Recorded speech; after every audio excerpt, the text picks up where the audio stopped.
জলবায়ুর প্রভাব মোকাবিলায় উন্নয়নশীল দেশগুলোকে ক্ষতিপূরণ দিতে রাজি না যুক্তরাষ্ট্র, ফ্রান্স সহ বিশ্বের উন্নত দেশগুলো। জলবায়ু পরিবর্তনের সাথে মানিয়ে নেয়ার পরামর্শ তাদের। বিশ্ব জলবায়ু সম্মেলনের শেষের দিকে এসে তাই এখনও ঝুঁকিপূর্ণ দেশগুলোর জন্য সুখবর মেলেনি। তবে ন্যায়ভিত্তিক জলবায়ু কার্যক্রম বাস্তবায়নের জন্য বিশ্ব নেতাদের প্রতি আহ্বান জানাচ্ছে বাংলাদেশ সহ ঝুঁকিপূর্ণ দেশগুলো। ব্রাজিলের বেলেন থেকে আরও জানাচ্ছেন সহকর্মী শাহনাজ ইয়াসমিন।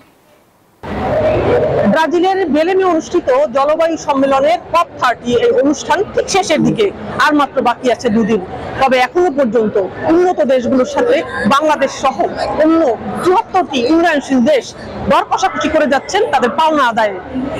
মধ্যপ্রাচ্যের যে দেশগুলো এবং একই সাথে রাশিয়া, যারা আসলে জীবাশ্ম জ্বালানি উৎপাদন করে এবং তাদের এই জীবাশ্ম জ্বালানির ফলে উন্নত দেশগুলো কার্বন নিঃসরণ করে পুরো বিশ্বকে জলবায়ুর ক্ষতি করছে, অর্থাৎ পরিবেশে যে ভারসাম্য সেটা নষ্ট করছে। সেই মধ্যপ্রাচ্যের দেশগুলো চাই না যে এখনো পর্যন্ত এই বিষয়ে কোনো ভালো সিদ্ধান্ত আসুক।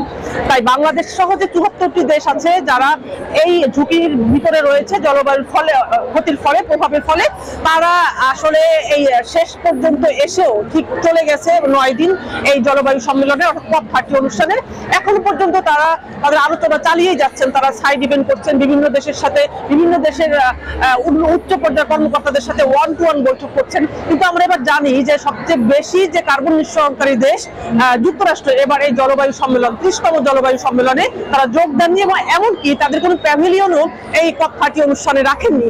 অর্থাৎ একই সাথে যেটা ফ্রান্স আসেননি, এরকম বড় যে দেশগুলো কার্বন নিঃসরণ করে যাচ্ছেন যে তারা আসলে এই COP30 অনুষ্ঠানে যোগ দেননি। ফলে ৭৪টি যে ঝুঁকিপূর্ণ দেশ রয়েছে, যার তালিকা বাংলাদেশও আছে, তাদের আসলে দর কষাকষি করতে হচ্ছে যারা জীবাশ্ম জ্বালানি উৎপাদন করে মধ্যপ্রাচ্য সহ রাশিয়া সেসব দেশগুলোর সাথে। কিন্তু মজার ব্যাপার হলো এই দেশগুলো লবিস্ট নিয়োগ করেছে যাতে এই উন্নয়নশীল দেশগুলো এই বিষয় উত্থাপন না করে এই COP30 অনুষ্ঠানে, যাতে তাদের ব্যবসার ক্ষতি না হয়। তো তারা চাচ্ছে আসলে এই বিষয়টাকে তারা ব্যবসা বাণিজ্যের দৃষ্টিতে দেখছেন, তারা আসলে মানবিক দৃষ্টিতে দেখছেন না। ফলে এখনো বোঝা যাচ্ছে না যে COP30 অনুষ্ঠান থেকে উন্নয়নশীল দেশগুলোর ভাগ্যে কি আছে, তারা আসলেই কি কিছু পাবে, যেটা তাদের অধিকার সেটা নিয়ে, নাকি একই রকম অন্যান্য বারের মতো ফিরে যেতে হবে হতাশ হয়ে। বেলেমের জলবায়ু সম্মেলন থেকে শাহনাজ ইয়াসমিন, নিউজ 24।